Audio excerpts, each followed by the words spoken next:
گوادر میر عبدالغفور ہوت کی رہائش گاہ میں آل پارٹیز کا ایک اجلاس زیر صدارت عبدالغفور ہوت کی منعقد ہوا اور فیصلہ کیا گیا کہ گوادر کے کئی مسائل کے حل پر دھرنا دیا جائے گا اور اس سلسلے میں انتظامیہ سے NOC لے کر مقام کا بعد میں اعلان کیا جائے گا۔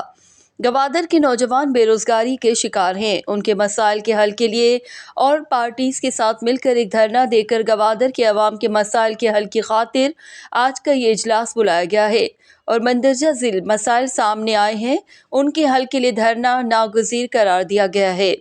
آج کے اجلاس کی ڈیمانڈ: اجلاس میں کہا گیا ہے کہ ٹوکن سسٹم کا مکمل خاتمہ کیا جائے، کنٹانی میں کاروبار صرف مقامی افراد کی شناختی کارڈ پر ہی جاری کیے جائیں، تلہار اور نلیٹ پر ضلع گوادر کی گاڑیوں کو ہرگز نہ روکا جائے، گوادر ساحل پر ٹرالنگ کا مکمل خاتمہ کیا جائے۔ اس اجلاس میں کہا گیا ہے کہ امن و امان کی صورتحال انتہائی خستہ ہے، اس پر انتظامیہ کی ذمہ داری ہے کہ وہ اسے بہتر بنائے۔ گوادر ضلع میں لوڈ شیڈنگ کا مکمل خاتمہ کیا جائے، محکمہ صحت کی ناقص صورتحال کو بہتر بنایا جائے۔ گوادر ڈیولپمنٹ اتھارٹی کی ناقص کارکردگی سے عرصہ 2 سال سے گوادر خنڈرات کا منظر پیش کر رہا ہے۔ گزشتہ سیلاب میں کئی لوگوں کے گھر اور املاک کو نقصان پہنچا ہے، لیکن ان کی داد رسی نہیں کی گئی ہے۔